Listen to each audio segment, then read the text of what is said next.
was offensive coordinator under Joe Bresci. Keep an eye on the face-off as we are underway. Zach Tucci and Justin Inacio, two of the best in the country in this first face-off, won by North Carolina. That's his 8th goal in just a little over 2 games. Carolina up top. This ball picked up by Ohio State. Trying to get out of trouble in the middle of the field. Inacio couldn't scoop it. And the Buckeyes, who won the face back from injury this year. Jason Knox transferring in from Hobart. Going to be a very, very good first unit. The second unit is still a work in progress. You got 2 freshmen and a junior who hasn't seen the field much. So they're not quite at midseason form yet. Obviously, it's only the middle of February. But I think the components are there for them to be strong offensively this year.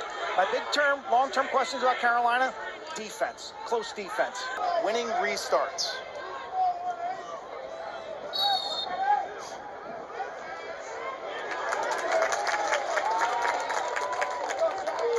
As I always said, there are 3 kinds of athletes in college sports. Guys that lift because they have to, guys that lift because it makes them better at their sport, and guys that lift because they love to do it. 2 onto his helmet for that one. Love that they've adopted what the football team does with those Buckeyes. The reps. Well, it shows up today. He's got 2. So Inacio here has won 5 of 7.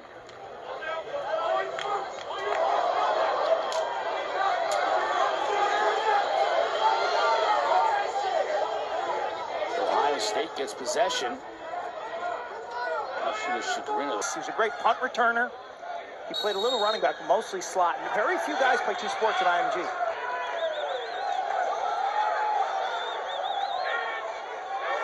Ohio State will look to get another one, and they do.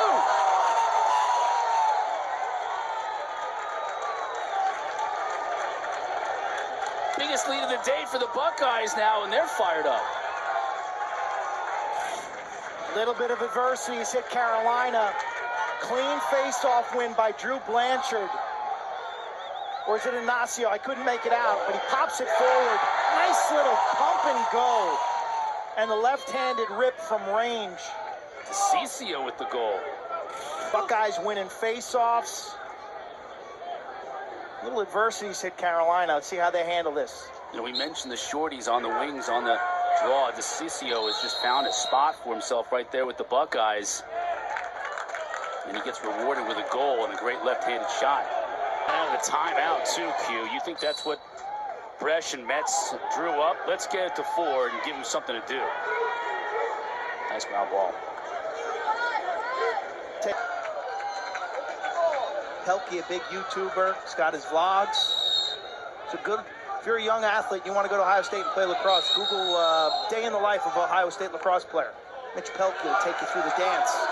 Early wake-up calls, man. I'm not sure I would have been much for that, Cotter. His 7:15 a.m. practices. No question. Long line of Kellys at Chapel Hill. You're finally getting the opportunity to be, you know, a regular, I don't know, was it 4th attackman for a number of years here, and finally getting to be on that #1 low has been great at the Faceoff X, really taking control. Only 10 of 13 faceoffs in that first half after it was roughly even to start the game. What can Tucci do?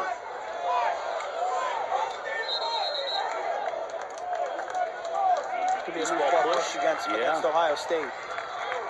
So Carolina wins possession to start this second half. 7th different goal scorer of the game for Ohio State.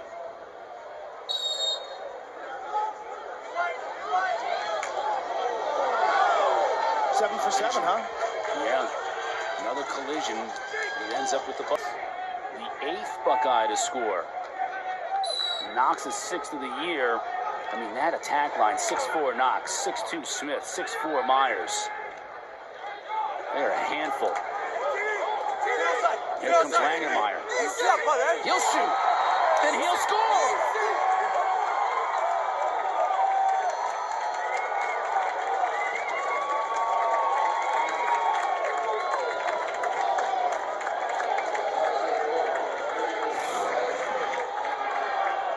Carries in, eyes are up. Beautiful chain goals for Ohio State. 9 different goal scorers. They have dominated the faceoffs now, 12-4, which is chipping away at it. Coach Myers has really got to be enthused with the depth of scoring and the blue-collar mentality that they're taking to the small plays in this game.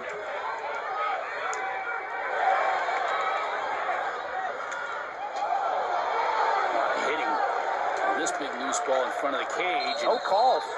Oh, there is a call. And waited his turn. So each team now with a man-up goal in the game. And then, as you see, ended a 3-0 Ohio State run. Andrew Tyre taking some of these draws here in the second half. The last two for North Carolina. Not play in 2021. He wants to be a doctor when he grows up. He can shoot it like good old Trey LeClaire.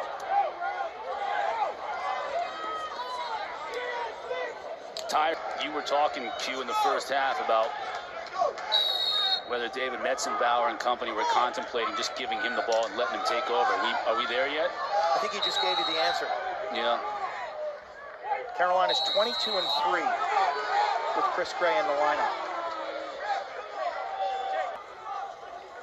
Led IMG in receiving last year, and that's something, if you know anything about the type of football teams IMG is producing.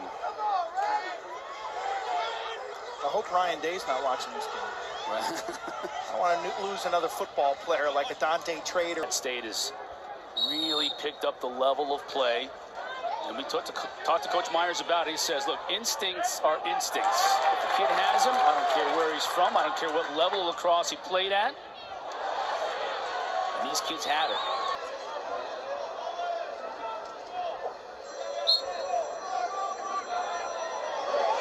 This time the freshman Chase Mullins at the face-off time.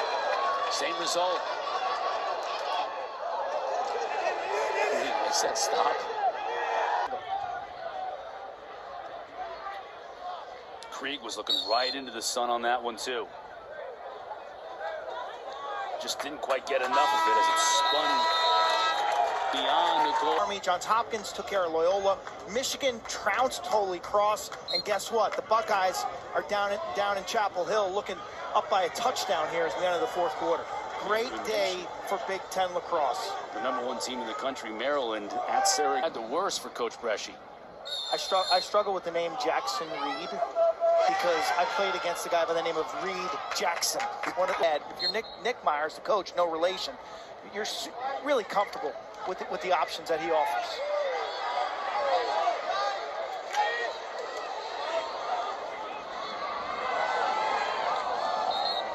Who can't be beat, and a tough goalie, Caton Johnson, making his return to Chapel Hill, victorious one.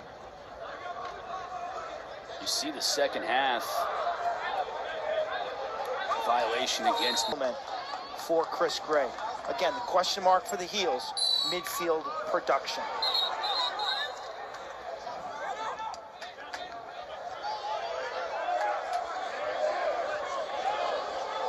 Inacio won the initial clamp.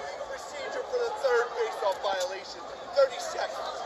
Every fall, there's a bull roast and a get-together, the camaraderie.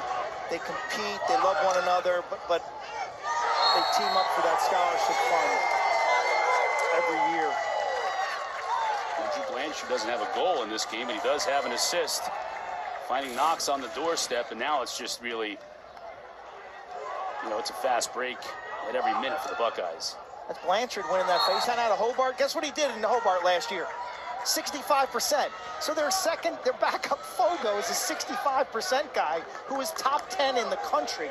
I don't think Ohio State's had a face-off combination like this since Jake Withers led him to the title game in 2017. One of the lineup, and this is the fruits of those efforts we're seeing it this afternoon. Knox has 2 years of eligibility left. He scored, while he was at Hobart, he scored 62 goals in 3 years, okay? He had 10 against Siena. But Coach Myers reached out. He got a call from Stu Brown, who runs the Edge Club in Canada, and that kind of connected Knox and Myers.